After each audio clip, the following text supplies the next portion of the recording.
Dari Samarinda, kanal informasi dan inspirasi bersama dengan Riada. Suasana siang hari ini saya SMC dengan tema MPASI kaya protein hewani untuk cegah stunting bersama dengan Dr. Benedita Afianti Indra Astuti. Beliau adalah spesialis gizi klinik pendengar, dan stunting merupakan salah satu masalah kesehatan yang masih banyak kita temukan di Indonesia, sehingga ini berbagai upaya dilakukan oleh pemerintah untuk bisa menurunkan angka stunting ini. Pendengar perlu diketahui bahwa protein hewani ini merupakan instrumen gizi yang dibutuhkan oleh ibu hamil guna bisa cegah stunting pada anak-anak. Hal ini dikarenakan pangan hewani mempunyai kandungan zat gizi yang lengkap, kaya protein hewani dan vitamin yang sangat penting dalam mendukung pertumbuhan dan perkembangan. Nah, salah satu upaya yang kini diupayakan oleh Kementerian Kesehatan yaitu dengan menggalakkan sosialisasi protein hewani untuk bisa cegah stunting. Dan inilah yang akan kita bahas melalui acara Indonesia Bisa Bincang Sehat kerjasama program RRI Samarinda bersama dengan Rumah Sakit Samarinda Medika Citra SMC. Hari ini Kamis 25 Januari 2024 dengan tema MPASI Kaya Protein. Dan kita sapa langsung saja narasumber kita siang hari ini yang juga sudah hadir bersama dengan Dr. Benita. Iya. Selamat siang Mbak Ria, tadi mic-nya kurang pas. Iya. Biasa dipanggil Afi atau Afianti. Dokter Afianti. Iya. Mendengar dengan dokter yang berkompeten, Karin dengan Dokter Afi, beliau adalah dokter spesialis gizi. Kali ini akan membahas yaitu MPASI kaya protein hewani untuk bisa mencegah stunting. Dokter, meskipun masyarakat kita ini sudah sering mendengar tentang stunting ini, namun agar lebih jelasnya boleh dokter ini menyampaikan dulu apa sih sebenarnya dengan stunting ini, dokter? Karena ini kan program pemerintah yang sudah banyak sekali digalakkan, disosialisasi betapa pentingnya penanganan stunting. Jadi stunting itu sebetulnya adalah perawakan pendek, ya, yang berdasarkan, jadi harus ada parameter ukurannya, ya, yaitu berdasarkan kurva pertumbuhan WHO di mana panjang badan menurut usianya kurang dari 2 SD. Ya, di kurva itu nanti ada patokannya. Kalau di bawah 2 SD panjang badan atau tinggi badan menurut usia kurang dari itu adalah stunting. Tapi stunting ini tidak sekedar pendek, ya, karena penyebabnya spesifik karena nutrisi, Mbak Ria, ya. Jadi bisa karena kekurangan gizi kronik yang berhubungan dengan riwayat sakit berulang, kemudian dengan praktik pemberian makanan pada bayi dan anak yang tidak tepat, atau yang dikenal dengan pola asuh yang salah, ya. Kemudian asupan nutrisi dan kesehatan ibu yang buruk, serta status sosioekonomi yang rendah. Jadi penyebabnya multidimensi yang akhirnya bermuara pada pemenuhan nutrisi yang kurang untuk anak secara kronis. Siapa tahu ada ibu di luar sana. Kapan anak diketahui, sejak usia berapa bulan atau tahun bisa deteksi, loh, kok anak saya kok kayaknya stunting ya? Iya, sebetulnya stunting itu terjadi sejak dalam kandungan bisa, ya, karena kan tadi tergantung dari kesehatan ibunya. Kemungkinan waktu mengandung ibunya sebelumnya sudah memang berangkat dari status gizinya yang kurang, atau pemenuhan gizinya yang kurang, itu berakibat terhadap anaknya yang kurang. Ini tidak selalu makro, jadi kita mengenal gizi itu ada makronutrien atau gizi makro yang diperlukan tubuh dalam jumlah besar, yaitu karbohidrat, protein, dan lemak yang biasa kita dengar, ya. Kemudian mikronutrien yang terdiri dari vitamin dan mineral. Nah, ini yang sering disebut kekurangan gizi yang silent ya, ya yang karena biasanya berupa anemia, ya atau kekurangan asam folat yang menyebabkan kelainan genetik, kelainan pertumbuhan anak, kelainan bawaan, ya. Itu tadi. Dokter sebutkan biasanya ada kutip stunting terjadi pada anak ataupun keluarga yang dikatakan mohon maaf kurang mampu. Kenapa ini, Dok? Iya, karena tadi ya biasanya karena daya belinya kurang, jadi tidak bisa menyediakan makanan yang sesuai ya, terutama kan ini judulnya protein, karena protein ini relatif lebih mahal daripada sumber makanan lainnya ya. Ini yang memang menurut survei orang Indonesia kurang konsumsi proteinnya. Jadi berangkat dari situ, atau juga ketidaktahuan. Jadi sebetulnya banyak juga dari kalangan berada yang bisa jatuh ke dalam stunting. Iya, Ibu. Perlu diketahui ini penyebabnya nih, Dok. Tadi kan sudah beberapa gitu. Ya, Dok, agar ini bisa diantisipasi untuk kedepannya. Iya. Penyebabnya itu luas ya, Ibu, multidimensi ya. Iya.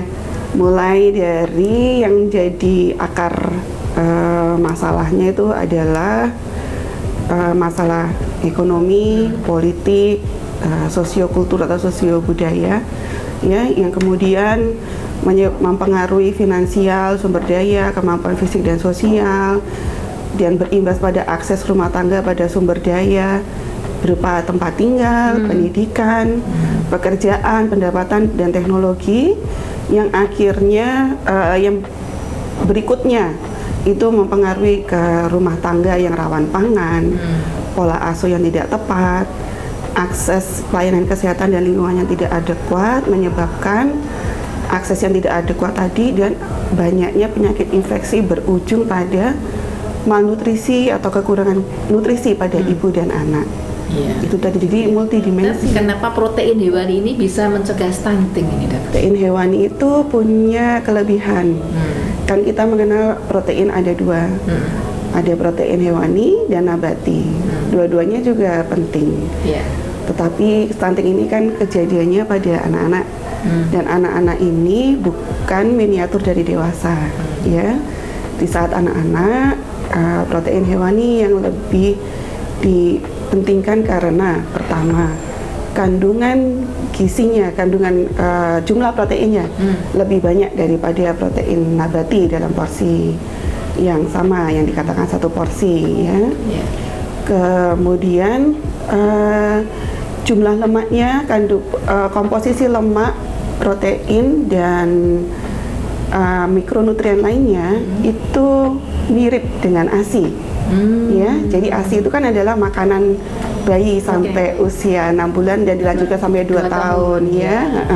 Jadi protein hewani itu mirip komposisinya dengan ASI. Dan kemudian protein hewani mengandung asam amino esensial. Jadi tidak hanya esensial, yang esensial juga lengkap. Jadi skor asam aminonya itu kebanyakan di atas 100 ya, protein hewani. Ini yang diperlukan untuk merangsang, ada sensor, ada namanya sensor yang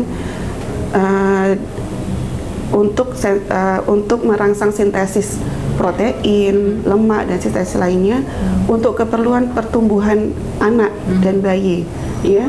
Jadi kalau misalnya proteinnya tidak lengkap, sensor ini tidak akan tergugah, tidak akan terangsang, dan akibatnya pertumbuhannya akan terhambat.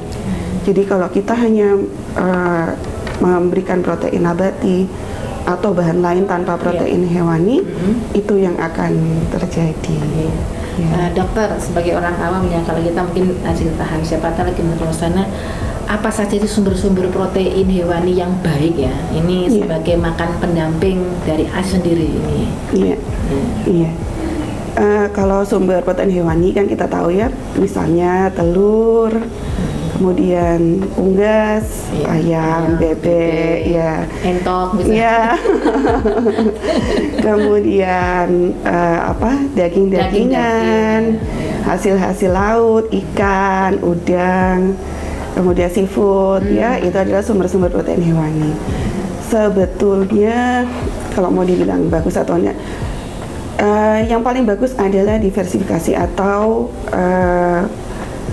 bervariasi. Iya. Jadi diharapkan minimal ada 2 jenis protein hewani terhidang. Terhidang. Iya, di dalam makanan. Nah, hanya anak-anak ya, tapi ini kita khusus Betul. membicarakan MPASI Yang pada MPASI. hidangan anak-anak ini ya. Karena mereka akan saling melengkapi. Iya. Tapi kalau dilihat dari skor asam aminonya, yang paling bagus itu adalah susu. Susu. Iya, itu yang paling lengkap. Iya. Tapi yang paling bagus ya dikombinasi. Misalnya ikan itu kayak omega 3, asam aminonya juga bagus. Tapi kurang zat besi.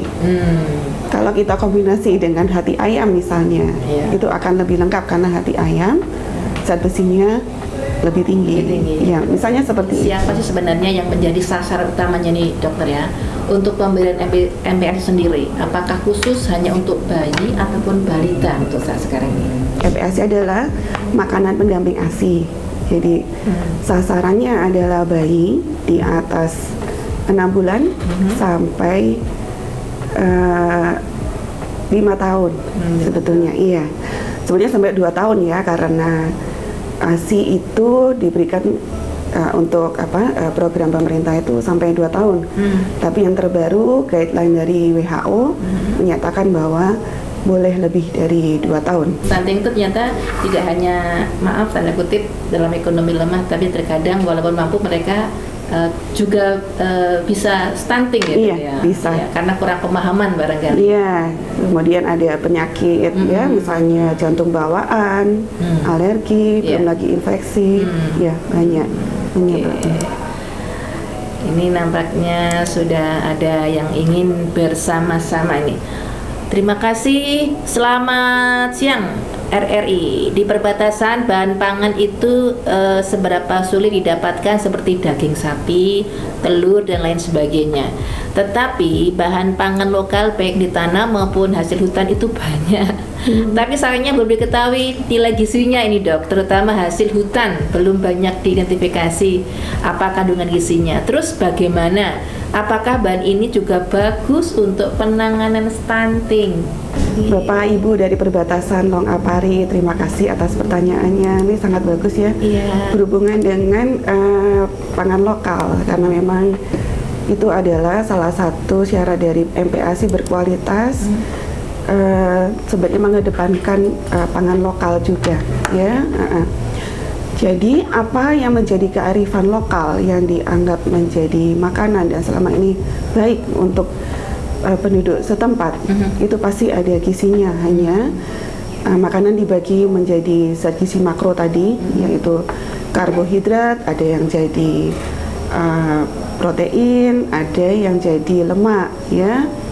Nah, karbohidrat ini ada yang jadi makanan pokok, ada yang menjadi sayur, dan ada yang menjadi buah ya, karena karbohidrat itu terdiri dari pati dan serat ya.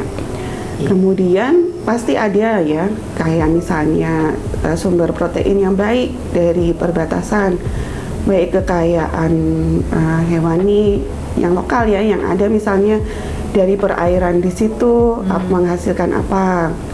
Misalnya ada daerah-daerah yang siputnya bisa dimakan misalnya ya, kemudian ikan-ikan khas setempat ya, yang biasa dikonsumsi, Ikan sungai gitu ikan kan? sungai ya, Itu kan juga bisa atau hewani unggas, juga, ya. ada burung-burung tertentu yang menjadi makanan.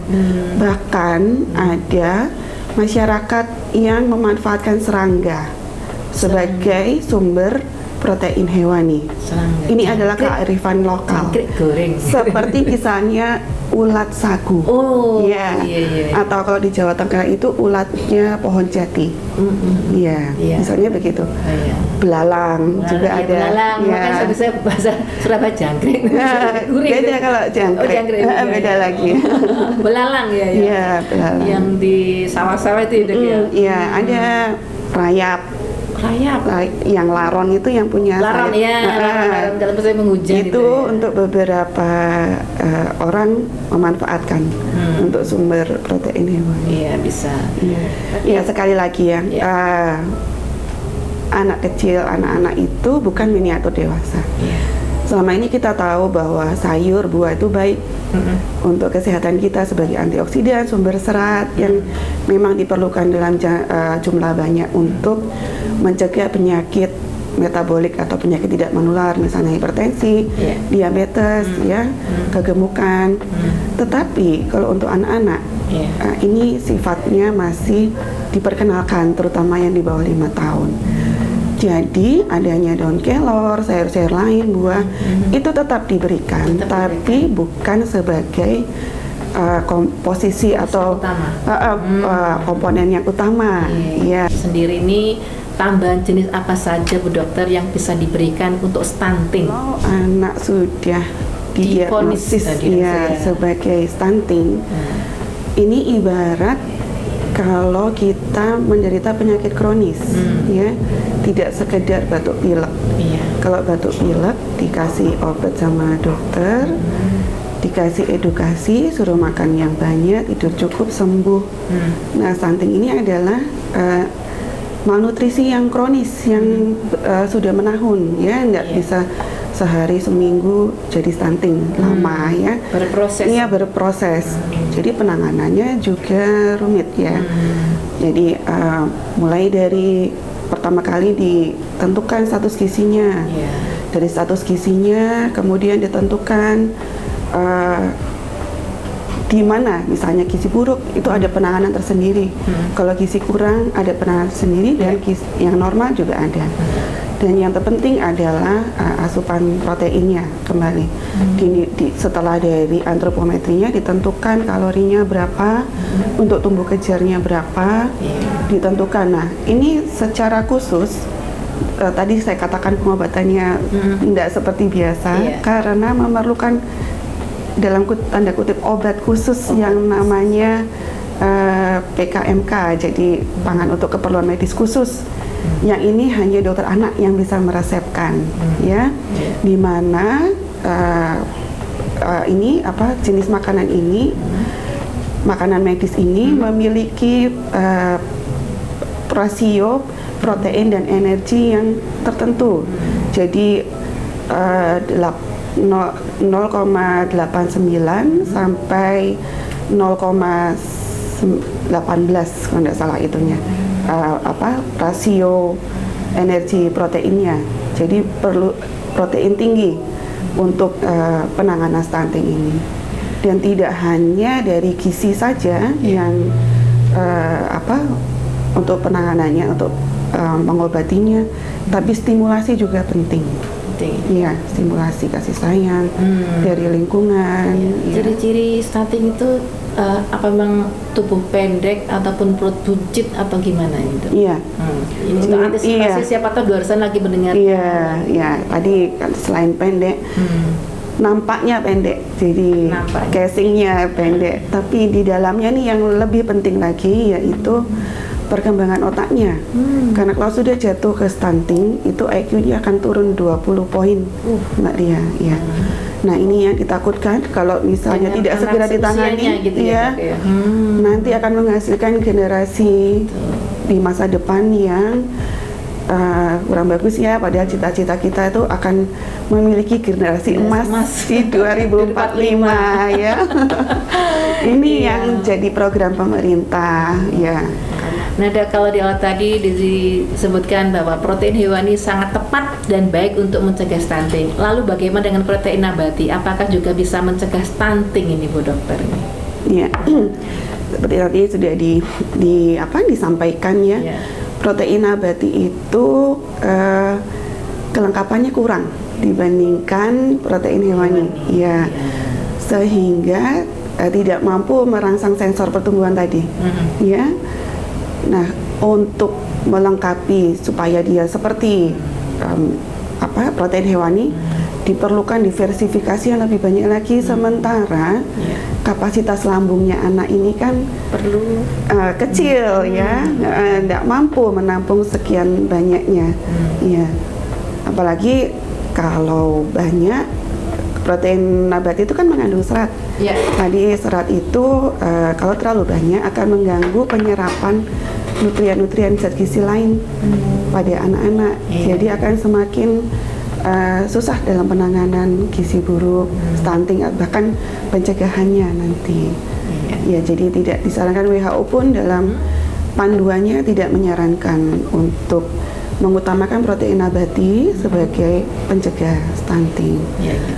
Tapi bukan berarti tidak penting, karena protein nabati itu memiliki asam lemak esensial juga, omega 6-nya juga diperlukan di dalam Tapi tubuh. untuk ibu hamil khususnya, asupan makanan apa saja yang bagus dikonsumsi oleh para ibu hamil agar janin nanti yang dikandung ini bisa sehat dan tidak mengalami stunting ke depannya? Kalau ibu hamil itu ya tentu saja jawabannya adalah makanan dengan gizi seimbang, ya. Seimbang proporsi dari proteinnya, dari karbohidrat dan lemak itu tadi. Dan yang tidak kalah penting adalah menilai status gizinya. Ya, sebelum hamil itu bagaimana kondisinya? Kurus kah? Normal atau gemuk? Karena kecukupan gizinya nanti akan dinilai dari pertambahan berat badannya. Kalau kurus tentu saja ada target yang lebih dibandingkan normal, apalagi yang obesitas. ASI, ya, ASI ini sangat penting memang untuk perkembangan anak-anak, ya. Bagaimana caranya supaya banyak? Yang pertama, mencukupi kebutuhan ibu menyusui dari segi nutrisi, ya, dengan makanan seimbang, ya. Kemudian jangan lupa juga untuk pemenuhan kecukupan cairannya, dan selalu aktif menyusui anaknya, ya. Ada jadwal-jadwalnya, misalnya bayi umur sekian berapa kali, dan harus aktif dan benar cara menyusuinya, perlekatannya benar, ya. Kalau sering ibu itu mengeluh, ya, kok sepertinya ASINya nggak keluar banyak, iya, terus mengkhawatirkan perkembangan anaknya. Nah, sebetulnya iya, Ibu, belum apa-apa sudah stres. Nah, ini perlunya juga pemantauan pertumbuhan. Jadi pentingnya timbang badan tiap bulan di posyandu atau di fasilitas kesehatan lainnya, ya. Kalau misalnya pertumbuhan janin bayinya atau anaknya sesuai dengan usianya, di garis hijau, garis normal, di jalur yang normal, ibu nggak boleh stres, ya. Itu kan nampaknya saja, hanya rasa-rasanya aja, ASINya kurang. Grafiknya itu aja. Ya, kalau pertumbuhannya bagus, sesuai tinggi badan, berat badan, lingkar kepala, berarti susunya ASINya itu udah mencukupi, ya. Kalau misalnya kurang aktif, ya tentu saja akan produksi ASINya akan berkurang. Di samping itu juga kondisi psikis ibu, ya, psikis ibu ini sangat mempengaruhi produksi ASINya, ya. Nah, ini juga perlu pendampingan. Yang paling dekat adalah bapaknya, suaminya, sekarang dikenal ada pijat laktasi, ibu menyusui, lingkungannya juga harus mendukung sekitarnya, tidak boleh stres, ya, supaya bisa mengasihi, memberikan ASI anaknya dengan baik. Kapan sih, dokter, seorang anak itu disebut stunting ini? Kan kalau dalam pengukurannya, tinggi badan sesuai usianya kurang dari 2 SD dalam grafik WHO, ya, ini dikatakan stunting. Nah, sebenarnya lebih dari itu, Mbak Dia, ya. Penegakan diagnosis dari stunting ini adalah ranahnya dokter spesialis anak, ya, karena kita harus mengetahui usia tinggi berapa, usia berat badannya berapa. Ini ada kriteria khusus untuk mendukung stunting. Di samping itu juga ada pemeriksaan-pemeriksaan penunjang lainnya yang diperlukan untuk mendiagnosis seorang anak ini stunting, karena ini sensitif sekali ya. Iya, betul. Sensitif untuk keluarganya dan untuk biasanya anaknya itu kadang-kadang sendiri, untuk orang tua memungkiri, masih belum waktunya, nanti juga besar sendiri. Ya kasihan malah anaknya. Iya. Kalau memang dia benar-benar Iya, betul. stunting, ya perlu penanganan secara spesifik. Yang lain, saya menghimbau kita ini satu bangsa, ya, kita satu saudara. Kalau ada hal-hal seperti itu, sebaiknya kita punya positive vibe, mendukung dalam suasana yang positif, karena saya banyak menjumpai akhirnya anaknya jatuh ke beneran stunting, gizi buruk dan akhirnya stunting. Karena apa? Karena tidak dibawa secara rutin ke posyandu, padahal dia tinggalnya di dekat. Di pusat kesehatan dekat sekali, hanya karena ibunya kecil hati, dibully di sana sini. Jadi menurut saya sebaiknya lingkungan ini memberikan dukungan supaya yang positif thinking, mendorong hal yang positif, jangan memberikan kata-kata yang bersifat menjatuhkan, bahkan harusnya mendukung. Kalau misalnya ada seperti itu, dibujuk baik-baik untuk membawa anaknya ke pusat kesehatan supaya bisa dideteksi secara awal. Karena tadi sudah dikatakan kalau sudah jatuh ke dalam stunting itu akan lebih sulit penanganannya. Nah, Dok, ini selain upaya untuk pemberian protein hewani dan nabati yang sudah dijelaskan tadi, ya Dok, langkah-langkah apa yang lain yang harus diketahui ini oleh masyarakat untuk cegah stunting? Yang tadi ada penanganan secara spesifik dan sensitif. Kalau sensitif ini kita bersama-sama mulai dari negara, dari lintas sektor, ya. Jadi di luar sektor kesehatan. Kalau dari sektor kesehatannya secara spesifik itu dimulai dari screening anemia, di masa sebelum lahir screening anemia, di remaja putri, ibu-ibu hamil, atau calon pengantin, kemudian konsumsi tablet tambah darah untuk remaja putri seminggu sekali. Kemudian pemeriksaan kehamilan yang teratur, konsumsi tablet tambah darah untuk ibu hamil. Biasanya kalian mau kasih tambah darah. Kemudian karena prevalensi anemianya tinggi di Indonesia, kemudian pemberian makanan tambahan bagi ibu hamil kekurangan energi kronis atau KEK, Selanjutnya adalah pemantauan pertumbuhan balita, pemberian ASI eksklusif, pemberian MPASI kaya protein hewani yang hari ini kita bahas bagi Baduta bawah 2 tahun, kemudian tata laksana balita dengan masalah gizi, misalnya BB tidak naik, underweight, gizi kurang, gizi buruk, dan stunting. Yang berikutnya yang ke-10 adalah peningkatan cakupan dan perluasan imunisasi. Ini penting untuk mencegah adanya penyakit infeksi. Kemudian yang terakhir ke-11 adalah edukasi remaja, ibu hamil, dan keluarga, termasuk pemicuan bebas termasuk ini pendidikan bebas buang air besar sembarangan. Nah, ini penting juga dalam rangka terhindar dari kontaminasi penyakit. Terakhir nih, gizi apa yang paling penting dan harus terpenuhi untuk mencegah stunting ini, yang sudah terlanjur stunting ini biasanya? Kecukupan kalori. Jadi kalau hanya protein saja kalorinya tidak cukup, nanti proteinnya dipecah jadi kalori sia-sia, Jadi kalorinya harus cukup. Kalori dari mana? Dari karbohidrat dan lemak. Kemudian tentu saja protein. Yang rasio antara protein dan energinya ini sesuai, jadi 0,89 sampai 0,089 atau 8,9% sampai 12%, 11%. Itu yang penting. Di samping juga sayur yang diperkenalkan, kemudian protein nabati dari lauk-lauk seperti tahu tempe, Kemudian juga tidak kalah pentingnya adalah buah, ya, karena sumber vitamin C hanya ada di dalam buah, ya, di mana vitamin C ini membantu untuk penyerapan zat besi supaya lebih lancar penyerapannya. Semoga ini bisa bermanfaat untuk semua dalam upaya kita mendukung program pemerintah dalam mencegah stunting di Indonesia. Silakan dokter, kesimpulan. Kesimpulannya adalah stunting masih menjadi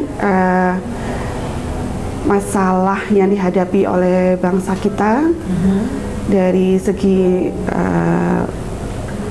nutrisi untuk yang akan menjadi kendala kalau tidak ditangani dengan baik untuk mendapatkan generasi yang generasi emas, ya, di kemudian di tahun 2045, ya. Kemudian yang berikutnya adalah pencegahan kejadian stunting itu sebetulnya lebih mudah dilakukan daripada mengobatinya.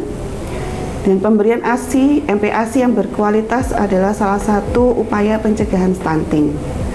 Protein hewani di dalam MPASI adalah protein berkualitas yang diperlukan untuk pertumbuhan bayi dan anak. Pemantauan pertumbuhan harus dilakukan secara berkala untuk mengenali secara dini adanya gangguan pertumbuhan dan menilai keberhasilan pemberian makanan pada bayi dan anak. Baik pendengar, demikian tadi kebersamaan kita siang hari ini dalam Dialog Indonesia Bisa Bincang Sehat bersama dengan program RRI Samarinda bersama dengan Rumah Sakit Samarinda Medica Citra.